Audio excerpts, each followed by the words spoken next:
जय जगन्नाथ पे आज आम शिक्षा संवादर सामाजिक विज्ञान तीन टा करवा ऑब्जेक्टिव क्वेश्चन है एक भी ऑलरेडी कराई शिक्षा संवाद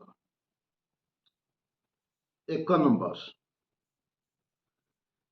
इरम गुलिकांड केते जन सत्याग्रही शहीद होते प्रश्न बारंबार रिपीट हो जो भिडियो गुड़िक पढ़ुची मन ध्यान देकी देख यहाँ मुझे आगुरी बहुत थर कहीदे इरम गुलिकांड केते जन सत्याग्रही शहीद होते 28 जन एथे जड़े महिला थिले ना हला परी बेवा क्लियर ताले कोठी वासुदेवपुर वासुदेव इरम ठारे क्लियर टोटाल 28 जन शहीद होते आहत होते के जन 55 जन 55 आहत होते केबे 1942 सेप्टेम्बर 28 तारिख मन रख 1942 सेप्टेम्बर 28 तारिख मेलन पड़िया एक सभार आयोजन होता है गुलिकांड होता कहीं कर नदेवाई भारत छाड़ आंदोलन समय कर नदेवाई मेलन पड़िया गोटे सभार आयोजन होता यही सभा डीएसपी गुली चलवा आदेश गुली चलते से 28 जन शहीद होते दुई कटकर केबे कटकर कलेक्टर बंगला भाषा को सरकारी भाषा रूपे स्वीकृति देते है केते देते पिले 1849 है ऑप्शन ख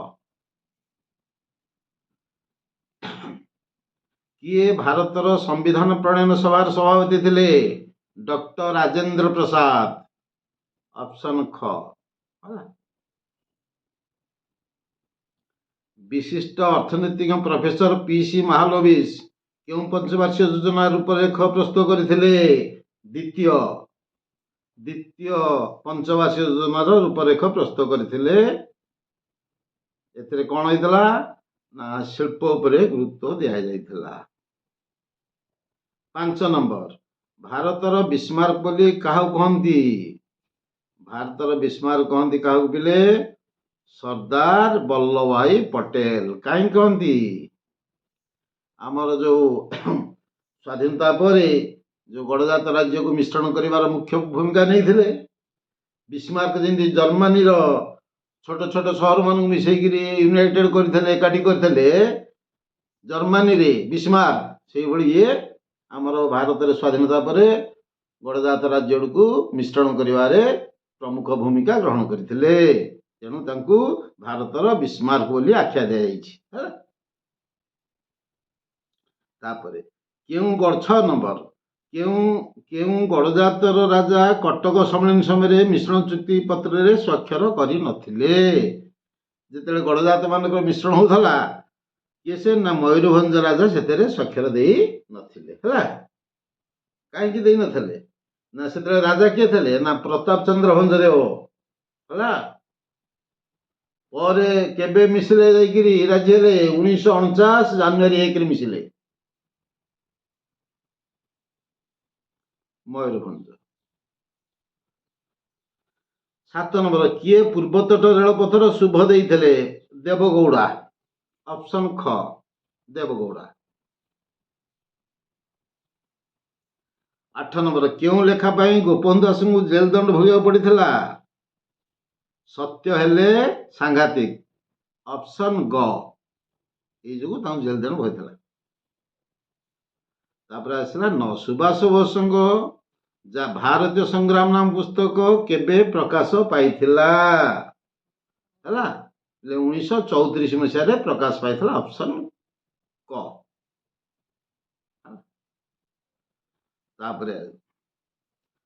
10 नंबर वैज्ञानिक शिल्प गवेषणा परिषदर किए प्रथम अध्यक्ष थे प्रथम अध्यक्ष थे ऑप्शन घ जवाहरलाल नेहरू है केबे प्रतिष्ठा होता मन देख 1942 मसीह प्रतिष्ठा होता मन रखा प्रतिष्ठा होता 1942 मसीह मन रखी प्रथम अध्यक्ष थे जवाहरलाल नेहरू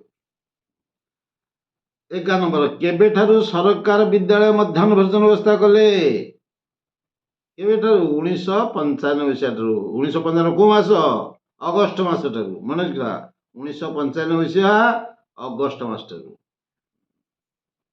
12 ନମ୍ବର କେଉଁଠାରେ ଫଳ ଚାଷ ପାଇଁ କେନ୍ଦ୍ର ପ୍ରତିଷ୍ଠିତ ହୋଇ ନଥିଲା? ଫଳ ଚାଷ ପାଇଁ ସମ୍ବଲପୁରରେ ପ୍ରତିଷ୍ଠିତ ହେଇ ନଥିଲା ହେଲା, ଆଉ ଅନୁଗୁଳ ଉଦୟଗିରି ପଟ୍ଟାଙ୍ଗୀ ହେଇଥିଲା। ତାପରେ 13 ନମ୍ବର ଓଡ଼ିଶାର ପ୍ରଥମ ସମ୍ବାଦପତ୍ର ନାମ କଣ? ଉତ୍କଳ ଦୀପିକା। ଆଉ କିଏ ଲେଖିଥିଲେ? କିଏ କାହା ସମ୍ପାଦନ ହେଇଥିଲା? ଗୌରୀଶଙ୍କର ରାୟ। ମନେ ରଖ, ଗୌରୀଶଙ୍କର ରାୟଙ୍କ ସମ୍ପାଦନରେ ହେଇଥିଲା ହେଲା। ପ୍ରଥମ ସମ୍ବାଦପତ୍ର ହେଲା ଉତ୍କଳ ଦୀପିକା। ସମ୍ପାଦନା କିଏ କରିଥିଲେ? ଗୌରୀଶଙ୍କର ରାୟ। କେବେ କରିଥିଲେ? 1866 1866 ଅଗଷ୍ଟ 4 ଆରମ୍ଭ କରିଥିଲେ। ଏଇଠି ପିଲେ 14 ନମ୍ବର ଟି ରେଭେନ୍ସା କେଉଁଠାରେ ନୂତନ ନଦୀବନ୍ଧ ନିର୍ମାଣ କରିଥିଲେ? ଏଇଟା ଟିକେ କୋଶ୍ଚିନ୍ଟା ଟିକେ ରହିଛି ଅପସନ୍ ସେ କଟକ ଚୌଦାର ଆନ୍ସର ହବ, କିନ୍ତୁ ଆଳି ବାଙ୍କି ଦେଇଛି ତମର ଆନ୍ସର ହେଲା ଟି ରେଭେନ୍ସା। ତାର 15 ନମ୍ବର ଆଚାର୍ଯ୍ୟ ବିନୋବା ଭାବେ କେଉଁ ଆନ୍ଦୋଳନର ପୁରୋଧା ନେଇଥିଲେ? ଆଚାର୍ଯ୍ୟ ବିନୋବା ନେଇଥିଲେ ଭୂଦାନ ନେଇଥିଲେ ଆଚାର୍ଯ୍ୟ ବିନୋବା ଭୂଦାନ ହେଲା। କେବେଠୁ? 1951 ମସିହାରୁ। ମନେ ରଖ, 1951 ମସିହା। 16 ନମ୍ବର ଭାରତରେ ନିର୍ବାଚନ ଆୟୋଗର ମୁଖ୍ୟ ନିର୍ବାଚନ ଆୟୁକ୍ତଙ୍କୁ ବ୍ୟତୀତ ଆଉ କିଏ ଜଣ ଥାନ୍ତି?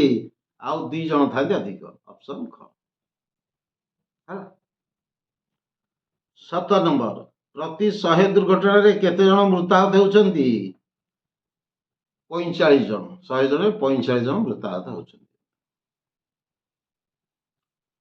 18 ନମ୍ବର 2000 ମସିହା ନଭେମ୍ବର ମାସରେ ଭାରତର କେଉଁ ରାଷ୍ଟ୍ରପତି ଭୁଟାନ ଗସ୍ତ କରିଥିଲେ? ପ୍ରତିଭା ସିଂ ପାଟିଲ। ଅପସନ ଘ ହେଲା। ଭୁଟାନ ଗସ୍ତ କରିଥିଲେ ପ୍ରତିଭା ସିଂ ପାଟିଲ। 19 ନମ୍ବର ପିଲେ ବର୍ତ୍ତମାନ କେତୋଟି ରାଜ୍ୟରେ ବିଧାନ ପରିଷଦ ରହିଛି? ଏଇଟା ଟିକେ ମଧ୍ୟ ଅପସନ ଦେଇଛି 5, କିନ୍ତୁ ଅପସନ ହବ 6। ଅପସନ ହବ 6। କେତୋଟି ରାଜ୍ୟରେ ବିଧାନ ପରିଷଦ? 6ଟା। ସେ 6ଟା ରାଜ୍ୟ କିଏ କିଏ ପିଲା ମନେ ରଖିଦବ ହେଲା। ସେ 6ଟି ରାଜ୍ୟ କିଏ କିଏ ହଉଛି? ତେଲେଙ୍ଗାନା, ଆନ୍ଧ୍ରପ୍ରଦେଶ, ଉତ୍ତରପ୍ରଦେଶ ହେଲା। এইগুলা হচ্ছে 6টা। এভাবে 6টি রাজ্য ଅଛି মনে ହେଲା। 6টি রাজ্য ଅଛି। আন্ধ্রপ্রদেশ, বিহার, কর্ণাটক, মহারাষ্ট্র, তেলেঙ্গানা, উত্তরপ্রদেশ। 6টাରେ মানে এই 6টাରେ ବିଧାନ ପରିଷଦ ଅଛି। ଅପସନ ଦେଇଛି 5ଟା। ତାପରେ ଦେଖ 20 ନମ୍ବର ସିକିମ କେବେ ପୂର୍ଣ୍ଣାଙ୍ଗ ରାଜ୍ୟର ମାନ୍ୟତା ପାଇଲା? ହେଲା 1975 ମସିହାରେ ସିକିମ ପୂର୍ଣ୍ଣାଙ୍ଗ ରାଜ୍ୟର ମାନ୍ୟତା ପାଇଲା। ସେ କେତେ ନମ୍ବର ଷ୍ଟେଟ୍ ହେଇଥିଲା ସେତେବେଳେ?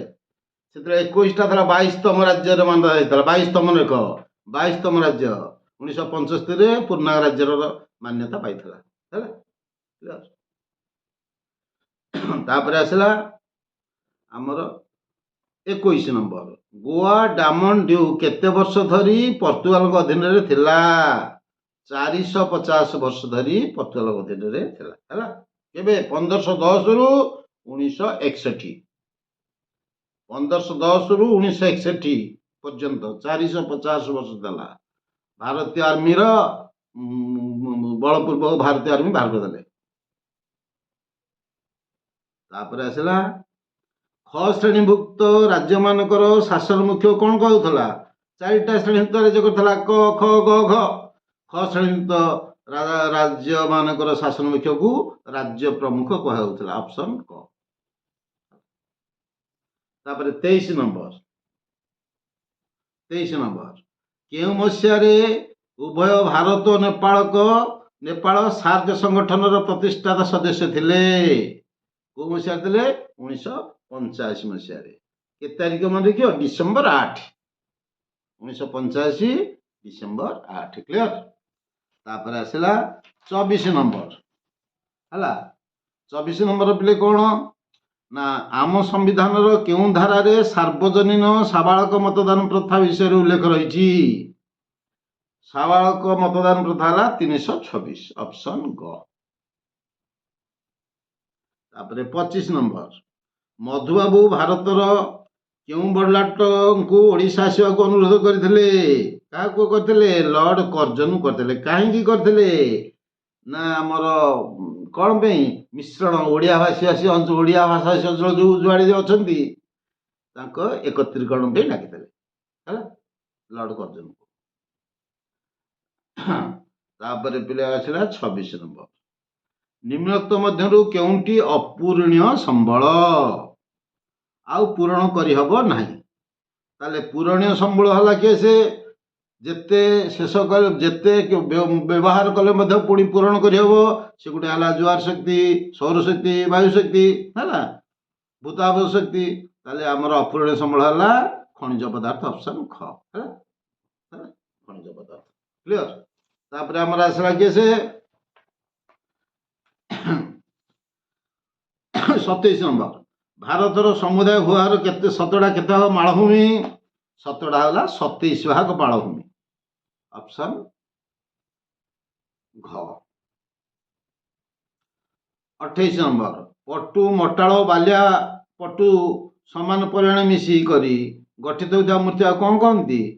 ଦୋରସା ମୂର୍ତ୍ତିକା। ଏଇଠି ମନେ ରଖିଲେ ମୂର୍ତ୍ତିକାର ଶ୍ରେଣୀ ଭାଗ ବହୁତ ଅଛି। ଭାରତୀୟ କୃଷି ଗବେଷଣା ପରିଷଦ ICAR ଦ୍ୱାରା ମୂର୍ତ୍ତିକା କେତେ ଭାଗରେ ବିଭକ୍ତ ରହିଥିଲା? 9 ଭାଗରେ। ମନେ ରଖ, ଭାରତୀୟ କୃଷି ଗବେଷଣା ପରିଷଦ ଦ୍ୱାରା ମୂର୍ତ୍ତିକାକୁ 9ଟି ଶ୍ରେଣୀରେ ବିଭକ୍ତ କରାଯାଇଛି। 1 ପଟୁ ମୂର୍ତ୍ତିକା, 2 ଲୋହିତ ମୂର୍ତ୍ତିକା, 3 କୃଷ୍ଣ ମୂର୍ତ୍ତିକା, 4 ଲାଟରାଇଟ ମୂର୍ତ୍ତିକା, 5 ପାର୍ବତ୍ୟ ମୂର୍ତ୍ତିକା, 6 ଅରଣ୍ୟ ମୃତ୍ତିକା, 7 ମରୁସ୍ଥଳ ମୃତ୍ତିକା, 8 ଲୁଣା ଆଉ କ୍ଷାରୀୟ ମୃତ୍ତିକା, 9 ହେଲା ପିଟ ଆଉ ଜଳାଭୂମି ମୃତ୍ତିକା। 9 ଭାଗରେ କିଏ କରିଛି? ଭାରତୀୟ କୃଷି ଗବେଷଣା ପରିଷଦ। କିନ୍ତୁ ଗଠନ ଦୃଷ୍ଟିରୁ ମନେ ରଖ ମୃତ୍ତିକା 2 ପ୍ରକାର, ଅପସୃତ ମୃତ୍ତିକା ଆଉ ଅବଶିଷ୍ଟ ମୃତ୍ତିକା।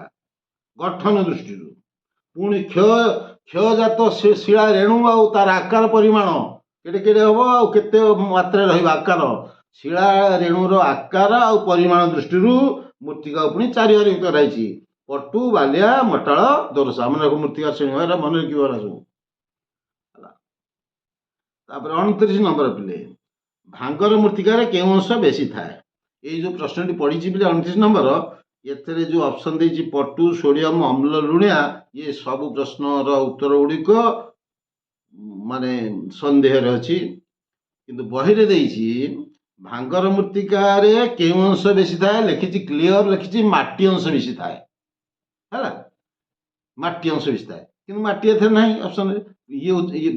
ଏଥିରେ ଅପସନ ଦେଇଛି ଖ ସୋଡ଼ିୟମ ଦେଇଛି ଏଥିରେ। କିନ୍ତୁ ଅନ୍ୟାନ୍ୟ ସୂତ୍ରରୁ ଜଣାପଡୁଛି କେତେକ ଆନ୍ସର ଲୁଣିଆ ଦଉଛନ୍ତି। ତେଣୁ ଏ ପ୍ରଶ୍ନ ଉତ୍ତର ସନ୍ଧାନ ବହିରେ ଦେଇଛି। ବହିର ଦେଖିବ ଭାଙ୍ଗର ମୃତ୍ତିକା ଦେଇଛି, ଭାରତ ଭାଙ୍ଗର ମୃତ୍ତିକାରେ କେଉଁ ଅଂଶ ବେଶୀ ଥାଏ? ମାଟି ଅଂଶ ବେଶୀ ଥାଏ। କ୍ଲିୟର ଗୋଟେ ଧାଡ଼ି ଶେଷରେ ଲେଖିଛି। ତାପରେ 30 ନମ୍ବର, ଭାରତରେ କେତୋଟି ଅଭୟାରଣ୍ୟ ଅଛି? ଏଇଟା ବାରମ୍ବାର ମୁଁ କହିଛି, ବହୁତ ଥର ପୂର୍ବ ଭିଡ଼ିଓରେ ଦେଖିବ ଆଲୋଚନା କରିଛି। 535ଟି ଅଭୟାରଣ୍ୟ ଅଛି। କ୍ଲିୟର? ବିଶ୍ୱ ଐତିହ୍ୟ ସ୍ଥଳୀ କେତେଟା ଅଛି? 5ଟା। ଜୈବମଣ୍ଡଳ କେତେ ଅଛି? 18ଟା। ଜାତୀୟ ଉଦ୍ୟାନ କେତେ ଅଛି? 103ଟା। ରାମସାର ସ୍ଥଳୀ କେତେ ଅଛି? 26ଟା। ସବୁ ମନରେ କହିଛି ଆଗରୁ, ସବୁ ଦେଖିବ ସେଗୁରା। ତାପରେ 31 ନମ୍ବର, 31 ନମ୍ବର ଇଏ ମଧ୍ୟ ଗୋଟେ ସନ୍ଦେହରେ କ୍ୱେଶ୍ଚିନ୍ଟା। କେଉଁ ନଦୀ ବନ୍ଧ ଯୋଜନା ସୋନ ନଦୀରେ କାର୍ଯ୍ୟକାରୀ ହେଉଛି? ଅପସନ ଦେଇଛି କୋଶି, କିନ୍ତୁ ଏଇଟା ଉତ୍ତର ହବ ରିହାଣ୍ଡ ହେଲା। ରିହାଣ୍ଡ ହଉଛି ଗୋଟେ ଟ୍ରିବ୍ୟୁଟାରୀ ସୋନର। ସୋନ ନଦୀର ଗୋଟେ ଟ୍ରିବ୍ୟୁଟାରୀ ହଉଛି ରିହାଣ୍ଡ। ତେଣୁ ଏହାର ଉତ୍ତର ରିହାଣ୍ଡ ହବ। ଘାଗରା, ପେନଗଙ୍ଗା ଆଉ କୋଶି ଉତ୍ତର ନାହିଁ। ପ୍ରଶ୍ନରେ ଦେଇଛି ଆନ୍ସର ସିଟ୍ ଦେଇଛି କୋଶି ହେଲା। ତେଣୁ କେଉଁ ନଦୀ ବନ୍ଧ ଯୋଜନା ସୋନ ନଦୀର କାର୍ଯ୍ୟକାରୀ ହେଉଛି? ଏଇଟା ମୋ ମତରେ ରିହାଣ୍ଡ, କାରଣ ରିହାଣ୍ଡ ତାର ଗୋଟେ ଟ୍ରିବ୍ୟୁଟାରୀ କାହାର? ସୋନ ନଦୀର। ତାପରେ 32, ତାପରେ ବହିରେ ବି ଦେଇନି, ତମର ଯୋଉ ନଦୀବନ୍ଧ ଯୋଜନାରେ ବି ଦେଇନି। 32 କେଉଁ ସମ୍ରାଟ ନିଜର ପୋଷାକରେ ଆଲୁମିନିୟମ ବୋତାମ ବ୍ୟବହାର କରୁଥିଲେ? କିଏ ବ୍ୟବହାର ନା ନେପୋଲିଅନ। କାହିଁକି କାହିଁକି ଆଲୁମିନିୟମ ବୋତାମ ବ୍ୟବହାର କରୁଥିଲେ? ନା 19 ଶତାବ୍ଦୀର ମଧ୍ୟଭାଗରେ ଆଲୁମିନିୟମ ଦୁଷ୍ପ୍ରାପ୍ୟ ଥିଲା, ଆଲୁମିନିୟମ ନିଷ୍କାସନ ହୋଇ ବାହାରି ପାରୁନଥିଲା। ସୁନା ରୂପା ମିଳୁଥିଲା, ତାଠୁ ଆଲୁମିନିୟମ ଆହୁରି ମୂଲ୍ୟବାନ ଥିଲା। ତେଣୁ ଯୋଉଟା ଆମର ସୁନା ବେଶୀ ମୂଲ୍ୟବାନ, ଆମେ ସୁନାକୁ ପିନ୍ଧୁଛି, ତେଣୁ ଆଲୁମିନିୟମ ସେଥିରେ ମୂଲ୍ୟବାନ ଥିଲା। ତେଣୁ ସେ ଆଲୁମିନିୟମର ବୋତାମ ବ୍ୟବହାର କରୁଥିଲେ। ତାପରେ ଆସିଲା, କେଉଁ ଖଣିଜ ପିଣ୍ଡରେ ଲୁହାର ପରିମାଣ ଶତକଡ଼ା 50%ରୁ 60% ଥାଏ? ହେମାଟାଇଟ୍ରେ। ହେମାଟାଇଟ୍ ହେଲା, କ୍ଲିୟର। ଏଗୁଡେ କଣ ପାଇଁ ବ୍ୟବହାର କହିଛି? ଏଇଟା ମାଟି ଶିଳ୍ପ କଳକାରଖାନା ଇତ୍ୟାଦି ସବୁ ବ୍ୟବହାର କରାଯାଏ। କ୍ଲିୟର। ତାପରେ 34 ନମ୍ବର, କାଇଗା ଆଣବିକ ଶକ୍ତି କେନ୍ଦ୍ର କେଉଁ ରାଜ୍ୟରେ କାର୍ଯ୍ୟକାରୀ ହେଉଛି? କାଇଗା ଆଣବିକ ଶକ୍ତି କେନ୍ଦ୍ର କର୍ଣ୍ଣାଟକରେ। କ୍ଲିୟର, କର୍ଣ୍ଣାଟକରେ। କ୍ଲିୟର, କର୍ଣ୍ଣାଟକର ମନେ ଉତ୍ତର କନ୍ନଡ଼ ଡିଷ୍ଟ୍ରିକ୍ଟ, ଉତ୍ତର କନ୍ନଡ଼ ଜିଲ୍ଲାରେ କାର୍ଯ୍ୟକାରୀ ସେଟା କାଇଗା। ତାପରେ 35 ନମ୍ବର ଦେଖ, ରବର ଉତ୍ପାଦନରେ ପୃଥିବୀରେ ଭାରତର ସ୍ଥାନ କେଉଁଠି? ରବର ଉତ୍ପାଦନରେ ପୃଥିବୀରେ ଭାରତର ସ୍ଥାନ ହେଉଛି ଚତୁର୍ଥ। ପ୍ରଥମ କିଏ ମନେ ରଖ, ଦ୍ୱିତୀୟ କିଏ, ତୃତୀୟ କିଏ ମନେ ରଖିଦେଇଥା। ପ୍ରଥମ ହେଉଛି ଥାଇଲାଣ୍ଡ, ଦ୍ୱିତୀୟ ହେଉଛି ଇଣ୍ଡୋନେସିଆ, ତୃତୀୟ ହେଉଛି ଭିଏତନାମ। ମନେ ରଖ, ରବର ଉତ୍ପାଦନରେ ଭାରତର ଏକମ ପ୍ରଥମ, ଦ୍ୱିତୀୟ, ତୃତୀୟ କିଏ, ଆଉ ଚତୁର୍ଥ ହେଉଛି ଆମ ଭାରତ। ତାପରେ 35 ନମ୍ବର ଦେଖ, 35 ଗଲା। 36, ଏଇ ଯୋଉ ମାନଚିତ୍ର ଦେଇଛି ପିଲେ, ଏଇ ମାନଚିତ୍ର ଦେଇଛି, ଏଇଟା କ, ଏଇଟା ହଉଛି ଲୁହା ପଥର ଖଣି ବାଛିବା। ଏଇଟା ଖ, ଏଇଟା ବାଛିବା କଣ? ଅଭ୍ରଖଣି ବାଛିବା। ଗ, ଏଇଟା ବାଛିବା ତୈଳ ବିଶୋଧନାଗାର। ଆଉ ଘ ହେଲା ଜୁଆର ଶକ୍ତି। ଏଇ ଅପସନ ବାଛିବା ହେଲା। ହେଲା, ଏଇ ଯୋଉ କ ଲୁହା ପଥର ଖଣି ଅଛି ହେଲା, ଏଇଟା ହବ ଦୁର୍ଗ, ଛତିଶଗଡ଼। ଏଇଟା ଛତିଶଗଡ଼ ଅଞ୍ଚଳଟା, ତାହେଲେ ଦୁର୍ଗ। କ୍ଲିୟର, ଅପସନ ଗ। ଖ, ଅଭ୍ରଚିହ୍ନିତ ଖଣି। ଅଭ୍ରଚିହ୍ନିତ ଖଣି ଖଟା କୋଉଠି ଅଛି? ଏଠି ହେଲା ଅଭ୍ର। କୋଉ ସେ ଜାଗାଟା, କୋଉ ଜାଗାଟା? ଏଟା ହଉଛି ରାଜସ୍ଥାନ। ଏପଟା ରାଜସ୍ଥାନ ନା ନାଇଁ? କୋଉ ରାଜ୍ୟ କୋଉଠି ଟିକେ ଆଖିଆରେ ରଖିବ? ରାଜସ୍ଥାନ। ରାସ୍ତାରେ ହବ ଅପସନ ଖ, ଜୟସଲମେର। 38 ଗ ହେଲା ତୈଳ ବିଶୋଧନାଗାର। ତୈଳ ବିଶୋଧନାଗାର ହେଲା କୋଉଟା? ଏଇଟା ହଉଛି, ଏଇଟା କୋଉ ଜାଗା? ତାମିଲନାଡୁ। ତାମିଲନାଡୁ ହେଲା ପାନଗୁଣ୍ଡି। ଅପସନ କ, ତାମିଲନାଡୁ ପାନଗୁଣ୍ଡି। ତାହେଲେ 39 ଦେଖ, ଏଇଟା ହଉଛି କଣ ଦେଇଛି ପିଲେ? ଏଇଟା ଦେଇଛି ଆମର ଜୁଆର ଶକ୍ତି। ତାହେଲେ ଏଇଟା କୋଉଠି? ଏ ବି ଗୁଜୁରାଟ। ଗୁଜୁରାଟର କଚ୍ଛ ଉପକୂଳ, ତାହେଲେ କଚ୍ଛ ଉପସାଗର। ଅପସନ ଗ ହେଲା। ତାପରେ ଦେଖ 40 ନମ୍ବର ପିଲେ, ଓଜନ ଦୃଷ୍ଟିରୁ ସବୁଠାରୁ ବଡ କୁଆପଥର କେତେ କିଲୋଗ୍ରାମ? ଯୋଉ କୁଆପଥର କେତେ ଗ୍ରାମ ଓଜନ ଦୃଷ୍ଟିରୁ? 10.2 କିଲୋଗ୍ରାମ। ମନେ ରଖ, 10.2 କିଲୋଗ୍ରାମ। କୋଉଠି ମିଳିଥିଲା? ଏଇଟା ମିଳିଥିଲା ବାଂଲାଦେଶର ଗୋପାଳଗଞ୍ଜ ଠାରେ। ମନେ ରଖ, କୋଉଠି ମିଳିଥିଲା? ବାଂଲାଦେଶର ଗୋପାଳଗଞ୍ଜ ଠାରେ 1986 ମସିହାରେ। ସବୁଠାରୁ ବଡ କୁଆପଥର ଓଜନ ହେଲା 10.2 କେଜି। ତାପରେ ଆସିଲା 41, ଖାଉଟି ମାନଙ୍କ ସ୍ୱାକ୍ଷରତା ହାର କେଉଁ ଦେଶରେ ବହୁତ କମ? ସ୍ୱାକ୍ଷରତା ହାର କମ ଭାରତରେ ହେଲା। ଅପସନ କ। କେଉଁଠି ଏକ ବିକଶିତ ଦେଶ ନୁହେଁ? ବାରମ୍ବାର ପଡୁଛି ବିକଶିତ ଦେଶ, ବିକଶନମୁଖୀ ଦେଶ। ତାହେଲେ ଆମର କିଏ ନୁହେଁ ବିକଶିତ ଦେଶ? ନା, ବିକଶିତ ଦେଶ ନୁହେଁ ଶ୍ରୀଲଙ୍କା ହେଲା, ବାଂଲାଦେଶ, ଭାରତ, ପାକିସ୍ତାନ ଏଗୁଡ଼ା ନୁହଁ। ତାହେଲେ ଜର୍ମାନ, ଫ୍ରାନ୍ସ, ଇଂଲଣ୍ଡ ହଉଛି ବିକଶିତ ଦେଶ, ସେଗୁଡ଼ା ସବୁ ହେଲା। ତାପରେ 43 ନମ୍ବର ଦେଖ, କେଉଁ ନୀତି ଦ୍ୱାରା ଆମଦାନୀ ଓ ରପ୍ତାନି ପାଇଁ ପୂର୍ବରୁ ପ୍ରଚଳିତ ଥିବା ସରକାରୀ କଟକଣା ଯଥା ଲାଇସେନ୍ସ ଫି, ଟିକେସାଦି ଉଚ୍ଛେଦ ବା କୋହଳ କରାଯାଇଛି? ହେଲା ଆମର ଏଇ ନୀତି ହେଲା ପିଲେ ଜଗତୀକରଣ ଯୋଗୁଁ। କୋଉ ନୀତି? ଜଗତୀକରଣ, ଅପସନ ଗ ହେଲା। 44 ନମ୍ବର, କେଉଁ ଦେଶର ଶ୍ରମିକ ମାନେ ଅପେକ୍ଷାକୃତ କମ ଖର୍ଚ୍ଚରେ କାମ କରୁଥିବା ହେତୁ ବହୁତ କମ୍ପାନୀ ଏଠାରେ ତାଙ୍କର ଜିନିଷ ଉତ୍ପାଦନ କରିଥାନ୍ତି? ହେଲା, କିଏ ସେ? 44 ନମ୍ବର ଆମର ସେ ହେଲା ଚୀନ। କେଉଁ ଦେଶର ଶ୍ରମିକ ମାନେ ଅପେକ୍ଷାକୃତ କମ ଖର୍ଚ୍ଚରେ କାମ କରୁଥିବା ହେତୁ ବହୁତ କମ୍ପାନୀ ଏଠାରେ ତାଙ୍କର ଜିନିଷ ଉତ୍ପାଦନ କରିଥାନ୍ତି? ହେଲା ଚୀନ, ଅପସନ 44 କ। ତାପରେ 45, ଓଡ଼ିଶା ରାଜ୍ୟ ଖାଉଟି କମିଶନରଙ୍କ ମୁଖ୍ୟ କାର୍ଯ୍ୟାଳୟ କେଉଁଠି ଅଛି? ଭୁବନେଶ୍ୱରରେ। ଖାଉଟି କମିଶନ ମୁଖ୍ୟ କାର୍ଯ୍ୟାଳୟ ଭୁବନେଶ୍ୱରରେ। 46 ନମ୍ବର, କେଉଁ କାର୍ଯ୍ୟକ୍ରମକୁ ଏକ ମାତା ପିତା ଭାବେ କଳ୍ପନା କରାଯାଇଥାଏ? ସେଟା ହେଲା ଅପସନ ଗ, ବ୍ୟାପାର ଉଷ୍ମାୟନ ଓ ତ୍ୱରକ କେନ୍ଦ୍ରକୁ ମାତା ପିତା ଭାବେ କଳ୍ପନା କରାଯାଇଛି। 47 ନମ୍ବର, 2019 ମସିହା ଅନୁଯାୟୀ ଆମ ଦେଶରେ ମୁଣ୍ଡ ପିଛା ଦୈନିକ କେତେ ଡଲାର ରହିଛି? 1.9 ଡଲାର, ଅପସନ କ ହେଲା। ତାପରେ 48 ନମ୍ବର, ଶୁଭାରମ୍ଭ ପ୍ରକଳ୍ପ ଗୁଡ଼ିକ ପ୍ରଥମେ କେତେ ବର୍ଷର ଲାଭ ଉପରେ ଟିକସ ଛାଡ଼ ବ୍ୟବସ୍ଥା କରିଥାନ୍ତି? ପ୍ରଥମ 3 ବର୍ଷର, 3 ବର୍ଷ ଲାଭ ଉପରେ, ଅପସନ ଖ ହେଲା। ମାକ୍ଲେଲାଣ୍ଡ କେତୋଟି ଦେଶର ଲୋକପ୍ରିୟ ଗଳ୍ପ, ଲୋକ ସାହିତ୍ୟ ତଥା ପ୍ରାଥମିକ ଶ୍ରେଣୀରେ ପାଠ ପଢ଼ାଯାଉଥିବା ବିଷୟ ପ୍ରତି ଅନୁଧ୍ୟାନ କରିଥିଲେ? ଅନୁଧ୍ୟାନ କରିଥିଲେ କେତେଟା? ନା ଅପସନ ଘ, 39 ହେଲା। ପ୍ରଫେସର ମାକ୍ଲେଲାଣ୍ଡ କେଉଁ ବିଶ୍ୱବିଦ୍ୟାଳୟର ମନୋବିଜ୍ଞାନ ପ୍ରଫେସର ଥିଲେ? ହାର୍ଭାର୍ଡ, ଅପସନ ଗ, ହାର୍ଭାର୍ଡ ବିଶ୍ୱବିଦ୍ୟାଳୟ ହେଲା।